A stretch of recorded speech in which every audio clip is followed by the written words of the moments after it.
You can, well, you know, it's a 5 ready analog DAS. We support most of the major frequencies, which is 700, 800, 850, PCS, AWS, plus 2.5 TDD for T-Mobile and the C-band or DoD band also, right? That's what we support with this unit. And now we got to talk a little bit FCC part 20, right? Which we can use off-earth signals and retransmit these in the building. I hate to correct you a little bit there when we talk about FCC and part 20, right? So, I can get to that on the next slide, right?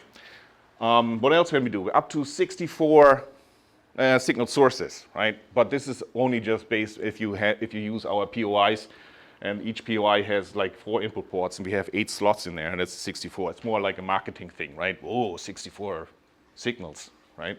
So we can do that.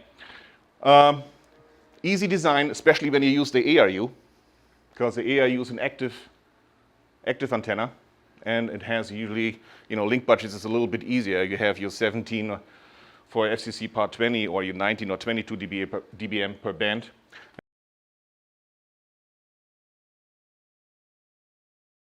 Different variations of remote units do we have. Here you see these two, which is one, the ARU active remote unit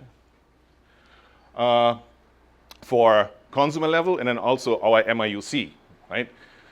If you see it on the wall, this is our MIUC. And then here we have the active antenna. Both can be used for consumer level systems, right? Where you see here on the maximum bands that you can have, it's 4 bands, which is again 700, 800, PCS, and AWS1. And then the maximum RF output is 70 dBm, right? Now on the MIUC, we also have these 14 bands, but the difference here is you have 8 output ports, right? That you can connect your passive antennas.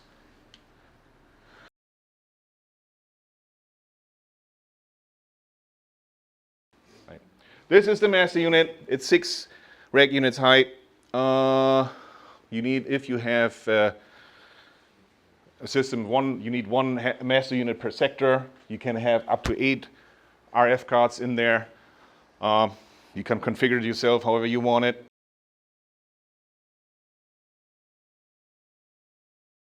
The demod card, right? When you start installing all the different modules in the master unit, the demod card, demodulation card, always goes into the 8th slot of the master unit.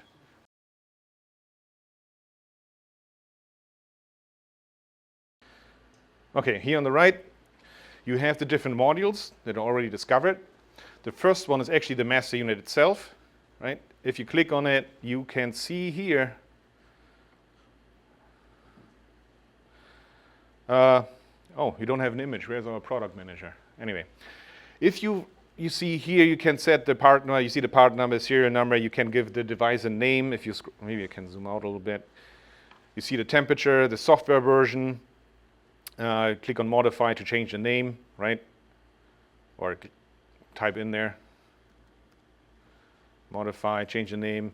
You don't have to worry about any of these RF switches, but on the alarm info tab, you can see if you have any alarms. You can also set, you can enable or disable these ones, or you set also the severity of these alarms, right?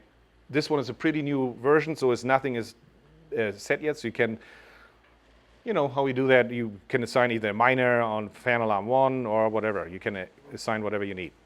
If I click on power supply here, oh, you see here now. On these 3 ports, this is the DC power. You see here also that I have on port A, that's all the way on the right, goes to 1 antenna. It's already drawing some power for the ARU. You kind of can estimate how much ARUs you usually see here. Most likely, it's 400 something now. But if none of the RF power on the ARU is turned on, each ARU draws an idle mode, RF power off on the ARU, roughly 200 milliamps.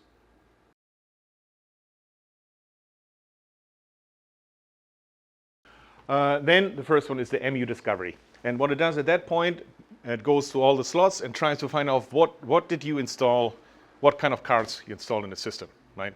Either just POIs or BDAs. That's what it's trying to find out.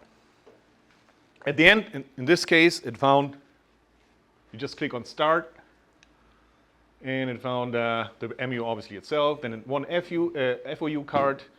What else we had here? One low-high card, BDA card, then a high-high BDA card, what else? A 2.5 TDD card, and POI for FTD, and a POI for 3.7 TDD. POI? Yeah. So, okay, now you're done here. You click on Next, and you go to Hub Discovery. Actually, that probably is changed now with the software. It's Hub and MIU and HIU Discovery, right? It discovers all at the same time. Again, here you just click on Start, and it's now trying to find through the fiber what have you connected to the FOU card. In this case, one hub.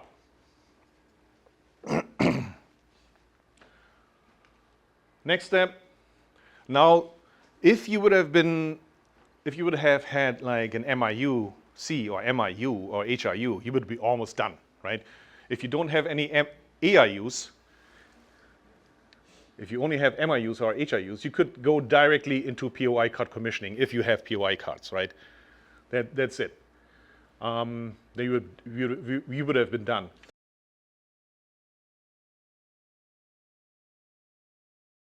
You can fill out, we can give you a ROM, right? Rough order of magnitude, like a BOM for that, right? That helps you, put in a quote or something for a system like that. You come then to us, and we provide you see here this Cellular in-building BOM checklist that you will have to fill out. I just want to go over there now a little bit, that you give me at least some information what we're dealing with, right? It's not too bad, but I need to know, and the more information you give me, the more accurate will be the BOM for this ROM, right?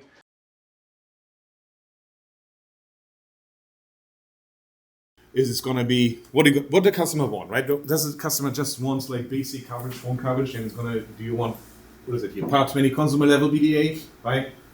Or you want to use our MBDA that you can feed up to 50,000 square foot. Yeah. I think 200.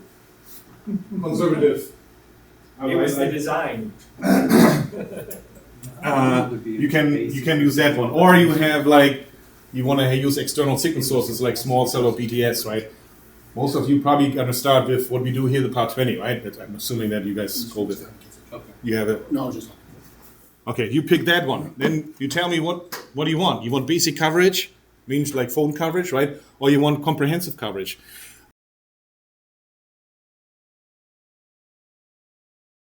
The site survey. The site survey is right? is probably one of the most important things. You go there, you see what frequencies are hot or not. I think somebody from it was RFE, I believe. They're testing a site way out in the boonies of nowhere, and they only had a couple of frequency sets that they can go to, and they couldn't use all three frequency sets. Or Verizon, AT&T was only, I think it was T-Mobile only they were able to do, but only a high band, 1900 and 2100 megahertz. So it's really important because you can over-design, overprice the system, not win the bid.